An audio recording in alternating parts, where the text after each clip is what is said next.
اعوذ باللہ من الشیطان الرجیم بسم اللہ الرحمن الرحیم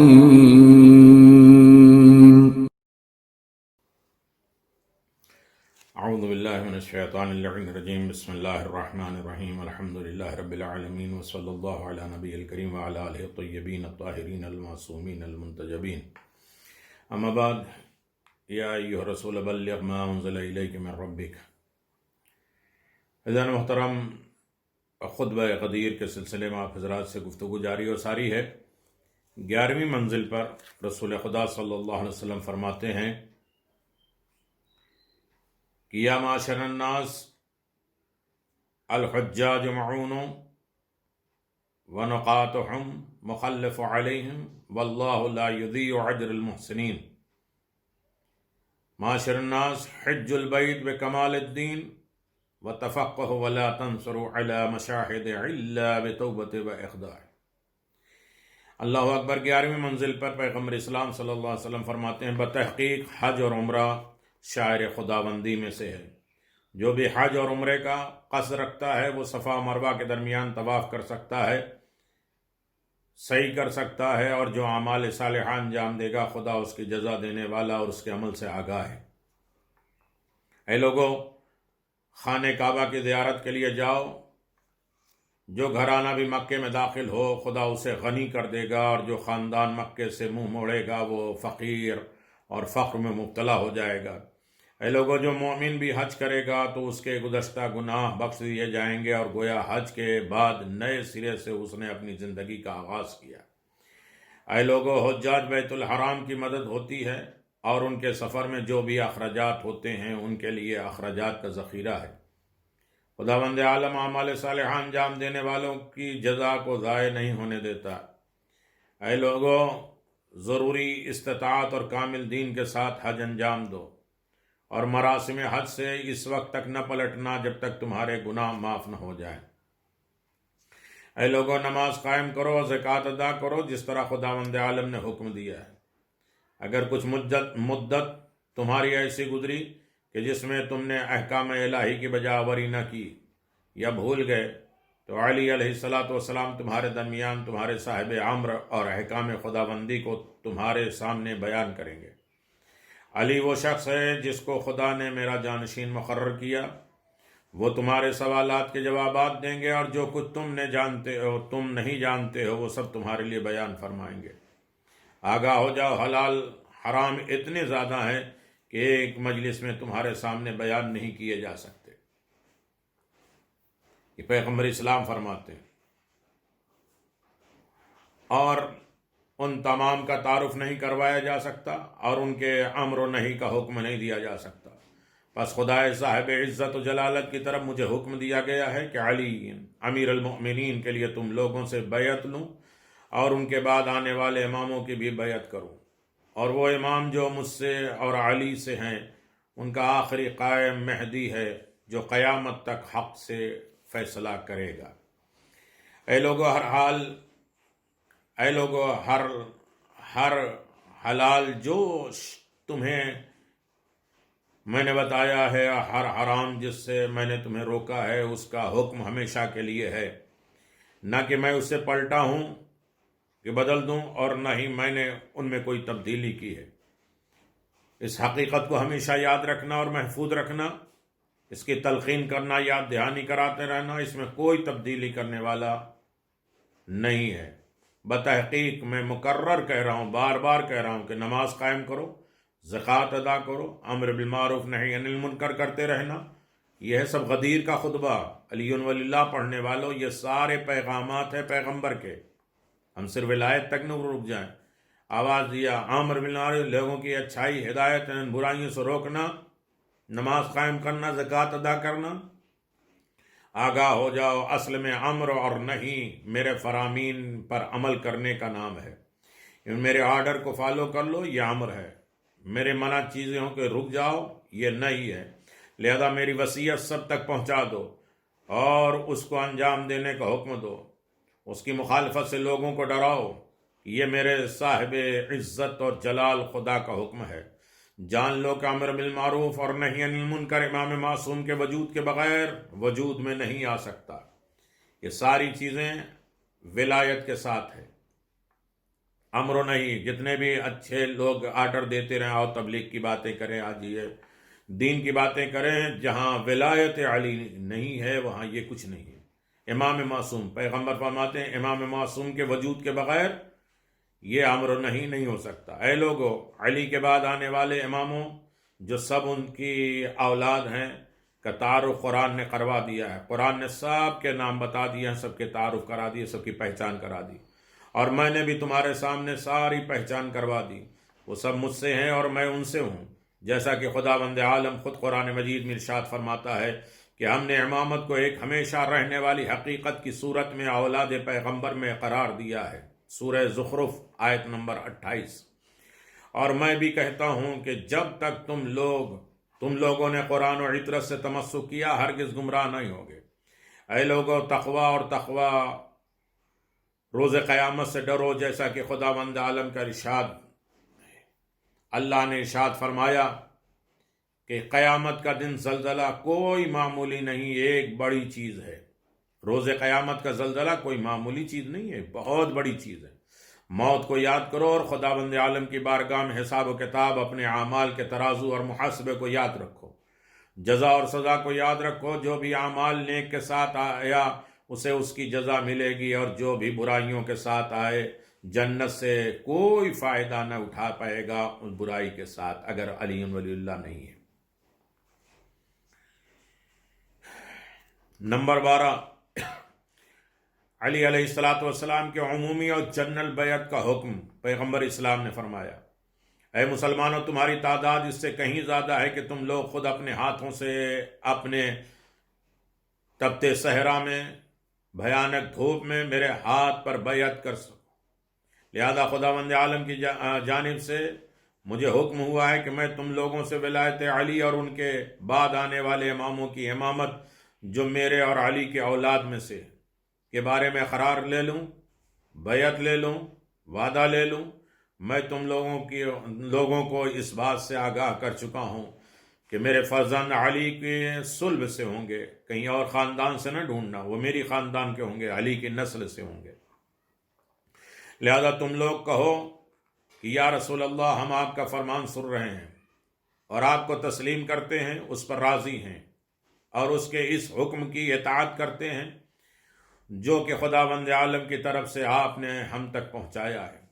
جو ہمارا رب ہے، ہم اس کا پیمان پر، جو کہ حضرت علی بن ابی طالب کی ولایت اور ان کے بیٹوں کی ولایت کے سلسلے میں ہے، اپنے جان اور دل کے ساتھ، اپنی زبان اور ہاتھوں کے ذریعے آپ کی بیعت کرتے ہیں، اور اس بیعت پر زندہ رہیں گے، مریں گے، اٹھائے جائیں گے، اور اس میں کسی قسم کی تبدیلی یا تغیر نہیں آئے گی، اس میں کسی قسم کا شک اور تردید نہیں ہوگا، اور اس سے روگردانی نہیں کریں گے، اور اس سے عہد و پیمان نہیں توڑیں گے۔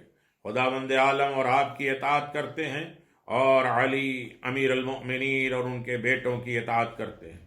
یہ سب امت کے امام ہیں، وہ امام جن کا آپ نے تذکرہ کیا ہے آپ کی اولاد میں سے ہیں، اور حضرت علی ابن ابی طالب کے نسل سے ہیں، صلب سے ہیں۔ امام حسن امام حسین کے بعد آئیں گے۔ حسن حسین علیہ السلام کے میرے نزدیک مقام کے بارے میں پہلے تمہیں میں آگاہ کر چکا ہوں، بتا چکا ہوں۔ خداوند عالم کے نزدیک ان کی قدر و منزلت کا تذکرہ کر چکا ہوں۔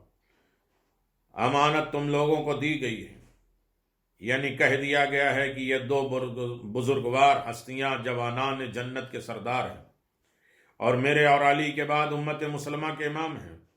تم سب مل کر کہو کہ ہم اس حکم میں خدا کی اطاعت کرتے ہیں، اور اے رسول خدا، آپ کی، حضرت علی بن ابی طالب کے حسنین علیہ السلام کی اور ان کے بعد آنے والے اماموں کی اطاعت کرتے ہیں، جن کی امامت کا آپ نے تذکرہ کیا اور ہم سے عہد و پیمان لیا، ہمارے دل اور جان زبان ہاتھ سے بیعت لی جو آپ کے قریب تھے، یا زبان سے قرار لیا، اس عہد و پیمان میں تبدیلی نہ کریں گے۔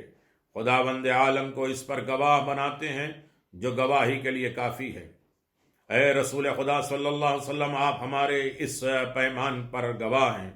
ہر مومن پیروکار ظاہری اور چھپی فرشتگان خدا اور خدا کے بندے اور خدا ان سب لوگوں کے گواہ ہیں۔ اے لوگو، کیا کہتے ہو؟ بتحقیق حق یہی ہے کہ خدا کی زبان سے نکلی ہوئی ہر آواز دل میں موجود ہر نیت سے آگاہ ہے، لہذا جو بھی ہدایت کے راستے پر چلے گا اس نے اپنے ساتھ بھلائی کی، اور جو گمراہ ہو گیا اس نے اپنے آپ کو ہلاکت میں ڈال دیا۔ جو اپنے امام کی بیعت کرے اس نے خداوند عالم کی بیعت کی، اور جس کی قدرت تمام قدرتوں پر حاوی ہے۔ اے لوگو، پرہیزگار ہو جاؤ، علی امیر المؤمنین کی بیعت کرو، اور حسن اور حسین علیہ السلام اور ان کے بعد آنے والے اماموں کی بیعت کرو۔ یہ سب ہمیشہ باقی رہنے والا پاک کلمہ ہے۔ خدا ہیلا اور بازو اور دھوکہ باز کو ہلاک کر دیتا ہے۔ جو وعدہ وفا کرے گا اور عہد کو قائم کرے گا، خدا کی رحمت اسے دیکھ رہی ہے، اور جو وعدے کو توڑے گا اس نے اپنے خسارے میں عمل کیا۔ اے لوگو، جو کچھ میں نے تمہارے لیے کہا ہے اس کا اقرار کر لو، ایکسیپٹ کر لو۔ علی کو بعنوان امیر المومنین سلام کرو، علی کو امیر المومنین کہہ کے سلام کرو، کہو کہ ہم نے سن لیا اور اس کی اطاعت کر لی۔ خدایا، ہم تجھ سے مغفرت طلب کرتے ہیں اور تیری طرف پلٹ کر آئیں گے، اور کہو کہ اس خدا کے حمد و ثنا جس نے ولایت علی کی جانب ہماری ہدایت کی، اور اگر خدا ہماری ہدایت نہ فرماتا تو ہم ہرگز ہدایت یافتہ نہ ہوتے۔ اے لوگو، بتحقیق فضائل علی علیہ السلام جو خداوند عالم نے قرآن مجید میں ذکر کیے ہیں بہت زیادہ ہیں، اور ان تمام فضائل کو ایک خطبے میں بیان کرنا ممکن نہیں ہے۔ لہذا اگر کوئی تمہارے سامنے حضرت علی ابن ابی طالب کے فضائل بیان کرے تو اس کی تصدیق کرو۔ اے علی، جس نے بھی خدا اور اس کے رسول اور حضرت علی ابن ابی طالب اور اس کے بعد آنے والے اماموں کی اطاعت کی، جن کا تعارف جن کی پہچان میں نے کروایا، تو وہ بہت سعادت اور پہنچ گیا، بلندی تک پہنچ گیا، کامیاب ہو گیا۔ اے لوگو، جس نے حضرت علی ابن ابی طالب کی بیعت کرنے میں سبقت کی، آگے گیا، امیر المومنین کو سلام کیا، وہ کامیاب ہوا، اور اس کے لیے جنت نعیم ہے۔ اے لوگو، ایسی بات کہو جس سے خدا خوشنود اور راضی ہو جائے۔ بس اگر تم سب کے سب اور سارے اہل زمین کافر ہو جاؤ تو اس سے خدائی کو کوئی نقصان نہیں ہوگا۔ خدایا، تمام مومنین اور مومنات کی مغفرت فرما، اور کافروں پر اپنا قہر اور عذاب نازل فرما۔ تمام تعریف اس خدا کے لیے مخصوص ہے جو عالمین کا رب ہے۔ یہ پورا کا پورا خطبہ رسول خدا صلی اللہ علیہ وسلم کا ہے۔ جو لوگ اس خطبے کو دیکھنا چاہتے ہیں، احتجاج جلد نمبر 1 صفحہ نمبر 66، طبرسی اقبال الاعمال صفحہ 455، کتاب الیقین باب 137، التحسین باب 29، روضۃ الواعدین صفحہ 89، البرہان جلد 1، اثبات الہدایہ جلد 3، بہار الانوار جلد 37، کشف المحم 51، تفسیر صافی، مدارک کی کتاب روش مناظر حضرت امیر المؤمنین، دوستان و دشمن میں بھی ذکر ہے۔ ان تمام حوالوں کے ذریعے اگر ہم نے ولایت کو سمجھا، ولایت کو جانا، ولایت کی پیروی کی، تو یقیناً ہم ہمیشہ کامیاب اور کامران رہیں گے۔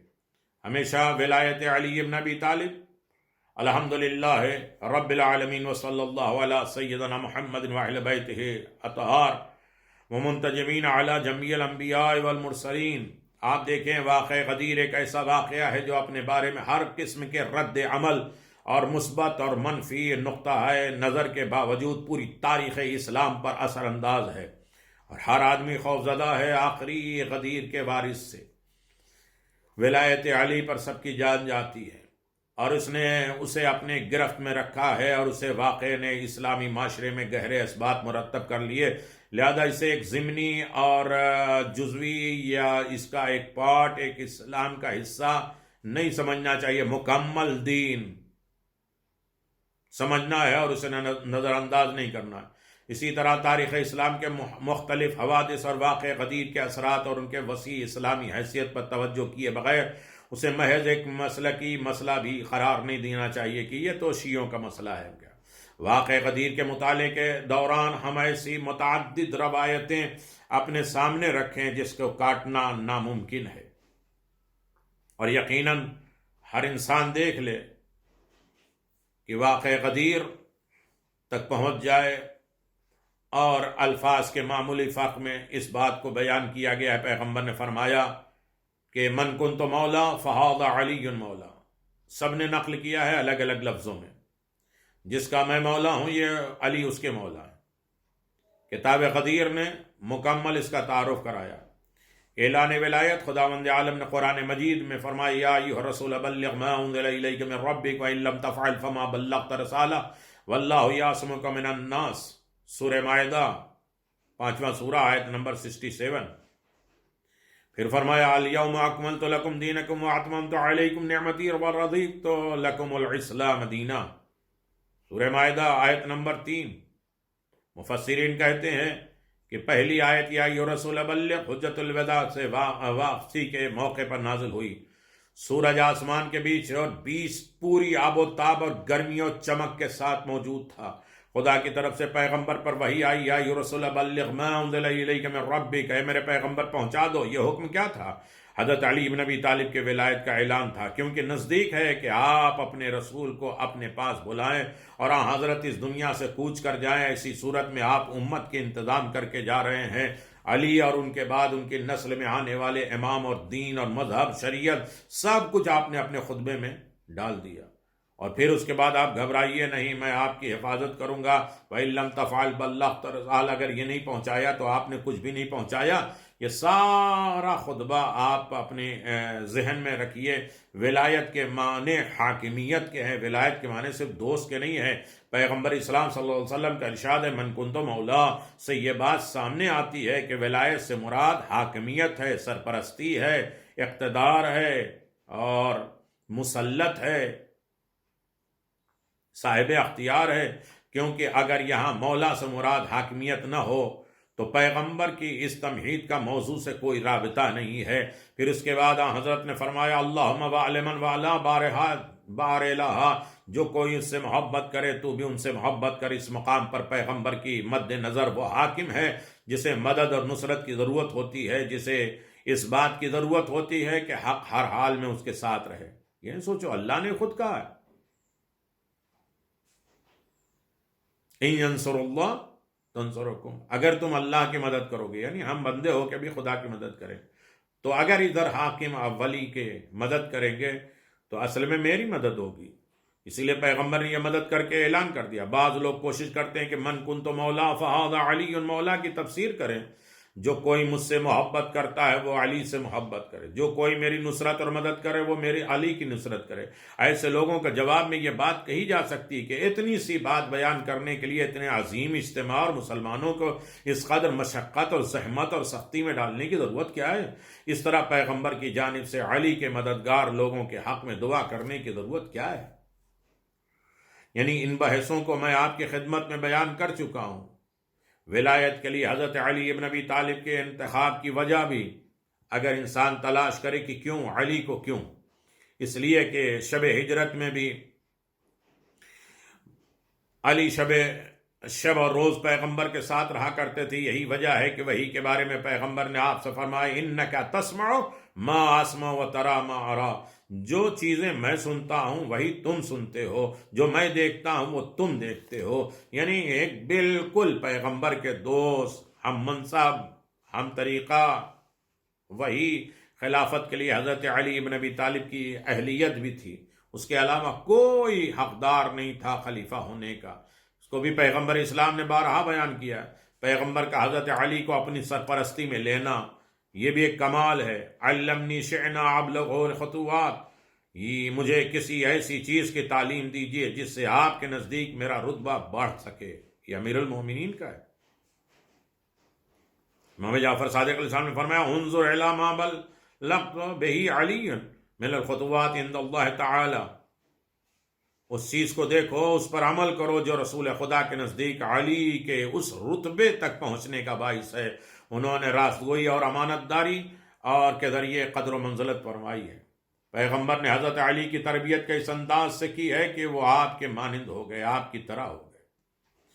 کنت اتباع الفصیل الاخطار امہ، میں اس طرح حضرت کے پیچھے پیچھے لگا رہتا تھا، چلتا تھا جیسے اونٹ کا بچہ ان کے پیچھے پیچھے ہوتا ہے۔ یہ امیر المومنین علی فرزند ایمان ہیں، ابو طالب کے بیٹے ہیں، مکمل ایمان، روحانی تربیت کرنے والے علی ابن ابی طالب، جنگوں میں مرد میدان علی ابن ابی طالب۔ حدیثیں بری پڑی ہیں، میں سب کو شارٹ کرتا رہا ہوں حضرت علی کے بارے میں حدیث رسول صلی اللہ علیہ وسلم، تاکہ یہ تقریر مقابل میں کسی کے کام آ سکے۔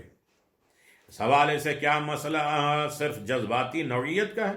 آپ ان اقوال کی بنیاد محض کیا تھی کہ آپ نے علی کی پرورش فرمائی، یا یہ وجہ تھی کہ علی آپ کے چچا زاد بھائی تھے؟ اس صورت میں کہا جا سکتا ہے کہ آپ کے تو اور بھی بہت سے چچا اور بھائی ہیں، یا ان فرامین کا سبب یہ تھا کہ علی آپ کے داماد ہیں، لیکن اس بات کا جواب یہ کہا جا سکتا ہے کہ پیغمبر کے تو اور بیٹیاں تھیں، یوں علی کے پیغمبر کا واحد داماد تو نہیں تھا۔ اب منظر دیکھیے، ورنہ اصل میں رسول کی ایک ہی بیٹی تھی، اکلوتی بیٹی تھی۔ وما ينطق عن الهوى ان هو الا وحی یوحی، آیت ہے سورہ نجم 53 سورہ نمبر آیت نمبر 3-4۔ تو جس طریقے سے وحی پیغمبر کے اوپر وحی علی ابن ابی طالب، علی ایک لائق محبت انسان ہے کا بھرا ہوا چیپٹر ہے، سب کو ان کی ضرورت ہے علی ابن ابی طالب کو۔ علی مجسم حق ہے۔ علی اپنی مناجات میں یہ فرماتے ہیں، فَحَبْنِي يَا إِلَٰهِي وَسَيِّدِي وَمَوْلَائِي وَرَبِّي صَبَرْتُ عَلَىٰ عَذَابِكَ فَكَيْفَ أَصْبِرُ عَلَىٰ فِرَاقِكَ وَحَبْنِي صَبَرْتُ عَلَىٰ حَرِّ النَّارِ فَكَيْفَ أَصْبِرُ عَلَىٰ عَنِ النَّظْرِ إِلَىٰ كَرَامَتِكَ۔ عشق کے پروردگار پیغمبر کے بعد علی کے درپیش مسائل اور مشکلات، علی ابن ابی طالب کے ساتھ کیا کیا کیا گیا؟ غصب خلافت چھین لی گئی۔ حضرت علی کا رد عمل کیا رہا؟ یہ چونکہ اس موضوعات میں آتے ہیں لیکن ڈیٹیل نہیں ہے، صرف اشارے، اور اس کے بارے میں بھی سوال نہیں ہوگا۔ علی اسلام اتحاد کے علمدار تھے۔ امام علی کی ذمہ داریاں کیا کیا تھیں اور کس طرح آپ نے نبھایا؟ حضرت علی کے دینی ذمہ داری، ممکن ہے یہاں یہ سوال کرنے والے کہ پیغمبر اسلام کے رحلت کے بعد جب خلافت لوگوں نے لے لیا ہے تو علی نے دینی کی ذمہ داریوں کو بھی ہاتھ میں نہیں لیا اور دینی ذمہ داری مکمل نہیں کی ہے، یہ غلط ہے، بلکہ ہر وقت ہر آن علی ابن ابی طالب اسلام پر، دین پر، مذہب پر، مومنوں پر، مسلمانوں پر، انسانیت کے اوپر احسان کرتے رہے۔ اگر علی خلیفہ اس زمانے میں ہوتے تو کہتے ہیں لا ولی علی حملہ علی المحبت البیضاء، اگر علی اسلامی معاشرے کے حکمران ہوتے تو وہ معاشرے کو سعادت اور خوشبختی کی طرف لے جاتے۔ بعد رسول ان کے ساتھ علی ابن ابی طالب کے ساتھ کیا کیا گیا؟ حضرت علی ابن ابی طالب کی ولایت لوگوں پر حاکمیت نہیں، ایک الہی فریضہ ہے، یہ تھوپی نہیں گئی ہے، اللہ کی طرف سے ایک فریضہ، ایک ڈیوٹی ہے جو امیر المؤمنین کو اللہ نے چن لیا۔ رسالت کی فکری تحریک کے جاری رہنا حکومت سے زیادہ اہم ہے۔ پیغمبر کے تمام معاملات کو اسی طریقے سے علی ابن ابی طالب نے باقی رکھا۔ علی کی شخصیت کا مطالبہ صرف ایک تاریخی شخصیت کے مطالعے تک محدود نہ رکھا جائے، کہ بلکہ ان کی زندگی کا مطالعہ اس انداز سے کرنا چاہیے کہ علی کی زندگی فکری اور معنوی اعتبار سے آج کے انسانوں کے مددگار ہے۔ ہماری ترقی اور ارتقاء کا راستہ یہی ہے کہ ہم اپنی فکر، اپنی سیاست، اپنے اقتصاد، اپنے سماج انتظام میں علی ابن ابی طالب کا ساتھ دیں۔ حضرت علی ابن ابی طالب سے سچی وابستگی، ہمیں چاہیے کہ حضرت علی کی پیش کردہ اقدار، ان کے حکومت، ان کے نقش قدم پر چلیں اور ان کی نصیحت کو پر عمل کریں، ان کو عزیز اور اصولوں کے پابندی کے ساتھ ان سے وابستگی اختیار کریں۔ اس بارے میں ارشاد خدا ہے اِنَّا أَوْلَى النَّاسَ بِالْأَنْبِيَاءِ أَعْلَمُ بِمَا جَاءُوا بِهِ، انبیاء سب سے زیادہ قریب لوگ ہوتے ہیں جو ان کی لائی ہوئی تعلیمات سے سب سے زیادہ باخبر ہیں۔ نہج البلاغہ میں خود امیر المومنین نے فرمایا۔ اللہ اکبر۔ سورہ آل عمران میں پروردگار کہتا ہے 68 میں، یقیناً ابراہیم سے قریب تر لوگ وہ ہیں جو ان کی پیروی کرتے ہیں، یہ لوگ پیغمبر اور صاحبان ایمان ہیں، یعنی علی ابن ابی طالب کی پیروی کرنا ہر انسان کے لیے لازم ہے، ضروری ہے، واجب ہے۔ اپنی زندگی کو ولایت حقہ کے مطابق ڈھالنا چاہیے۔ یہ اس بات کی علامت ہے کہ ہم علی ابن ابی طالب علیہ السلام کے مطیع و فرما بردار بنیں، علی ابن ابی طالب علیہ السلام کے حکم پر عمل کریں۔ یہ ہماری طرف سے نہیں، حکم الہی ہے، پیغمبر کا حکم ہے، اور اس کے اوپر پیغمبر نے ایگریمنٹ بھی لیا، عہد بھی لیا اور وعدے بھی کیے، اور پورا دین، پورا مذہب بتایا پیغمبر نے، نماز سے لے کر اس نے سلوک اور اچھائیوں اور خوبیوں تک۔ آخر دعوانا الحمدللہ رب العالمین وصلی اللہ علی محمد وعلی محمد وعجل فرج